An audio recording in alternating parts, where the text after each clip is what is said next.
Morning, Yas. We're here in Aachen. Talk us through what happened yesterday. We had a good day yesterday. It was day one of competition, so we did the dressage in the morning and then we had the show jumping in the evening. And we had a lovely dressage test. He was very consistent and it was a very clean test, so we scored a 30.1 in very good company, which was delighted with. And then we went on to the show jumping in the evening in this huge atmospheric stadium behind us. And he jumped incredible actually. The crowd really lifted him up and the atmosphere was so good for him, and he didn't actually touch a pole, so I'm really pleased with how he jumped. And then we're now on cross country morning now, and it starts at 9:30 and we go at 10 to 12 today, so fingers crossed. So we went out and had a look around the course this morning. Take us through the course. What do you think will be the tricky combinations?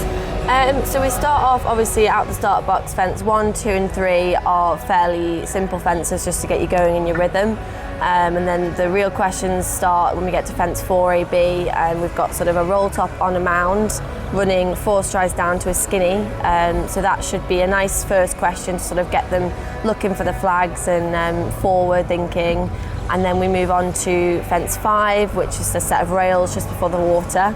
And then at fence 6 we have a very, very large drop down into the water over sort of like a hanging log. And then we sort of bend to the right to a very narrow corner sort of positioned in the middle of the water at fence 7, which is quite a good question. So we need to land down over the drop and then sort of regain balance and get the momentum going again for the corner. And then we do a left bend to a double of shoulder brushes at fence 8AB. So there's 1 stride in between those, so we just have to make sure that we keep the rhythm again and keep the pace up so we don't get sort of backwards and underneath the first part. And then we move onwards to another simple fence, sort of at fence 9, a bit of steeplechasey kind of one. And then again we come to quite a difficult question at fence 10, 11. So it's a Normandy bank style fence when you step up onto the mound, which is quite a steep step up, I would say. 1 stride to quite a skinny fence at fence 11 on top of the bank. So that will require quite a lot of accuracy and just pace up to the ditch as well and the step up, because you need to be able to sort of make it up there with good power.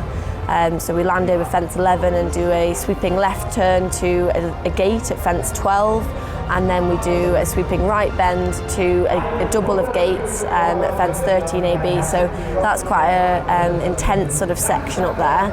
Then we gallop on down to fence 14, which is a corner, sort of positioned off sort of a rock. So it's quite a good accuracy test to make sure that we've got our correct line, and we need to make sure we ride that properly and not underestimate it. And then fence 15, we've got quite a big brush chicana, which has got quite a large ditch underneath it, so we need to be not looking at the ditch. And then we run round to fence 16, A, B, C, D, which is the coffin combination. So we've got quite a tall set of rails on a slope down to a ditch at B, and then very, very steep 2 strides up to C, which is an owl hole, which is quite a narrow owl hole. So we need to make sure we're dead straight and we're looking between the flags and between the owl hole at the C element. And then after the C element we've got a bending 4 stride line to a skinny. So that will require sort of once you've jumped C, you need to be able to gather up the balance and then ride a nice sweeping curving line to D on 4 strides. And then we move on to fence 17, which is just a set of rails coming out of a sort of like a crater. So that will need to be ridden sort of with good balance so we can push up to the rails and get a good shot at the rails. And then we come to fence 18 ABC, which is a brush sort of hanging log, and then a very steep slope down to again shoulder brushes, shoulder tractors they are, and they're quite skinny, so we need to make sure we're very straight there. And there's quite a forward 1 stride in between those shoulders, so we need to make sure we've got a good bit of pace and power to make it through there nicely on the 1. And then we have the second water complex, which is just sort of a roll top with a blue roof on in the middle of the water.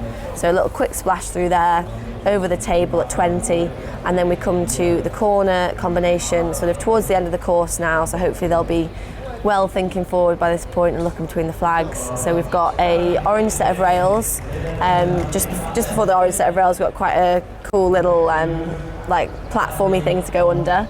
And then we jump the rails, and then we do four sweeping strides right to a corner, and then again 3 strides again on a sort of bend round to another corner. So that's quite a good accuracy test for towards the end of the course. Horses will be probably getting a little bit tired, coming up to sort of the 6-minute marker, 6.5 minutes.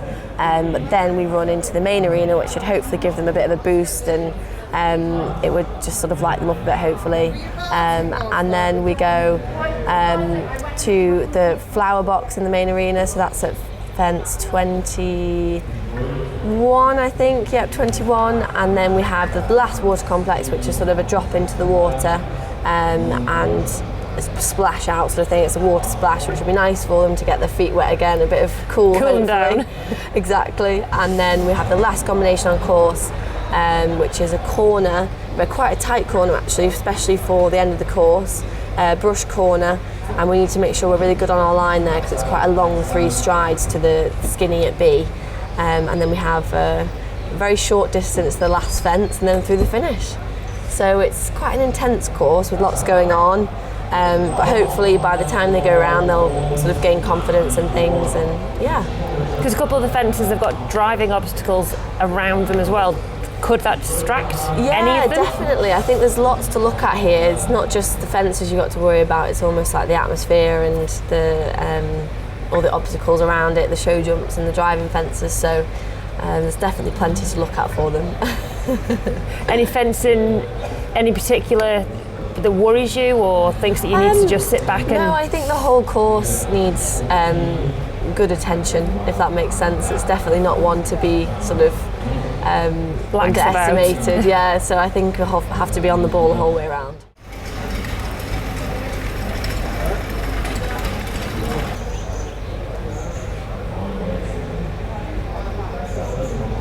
We've just watched the first rider come home. We've watched them from just over halfway around the course. It looks to be quite a tight time.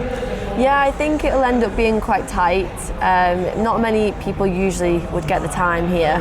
It's one of those really difficult ones to try and keep the pace up the whole way around because there's so many technical questions. So I think it will be quite difficult to get the time here. But it'll be good to watch a couple this morning and just sort of get my bearings a bit and see what everyone's doing, all the combinations. Any particular people you're going to go and keep an eye on? I would definitely say a couple of the German riders, and then obviously we've got a couple of Brits that are going early on, so I'll definitely keep my eye on them, and hopefully they'll be able to sort of report back as well and sort of give us some information, the ones that are going a bit later on, so yeah. Well, thank you very much for your time, Yas. We'll let you go and probably walk the course again. Yeah. Go and have a snooze. Yeah, exactly. Thank you very much.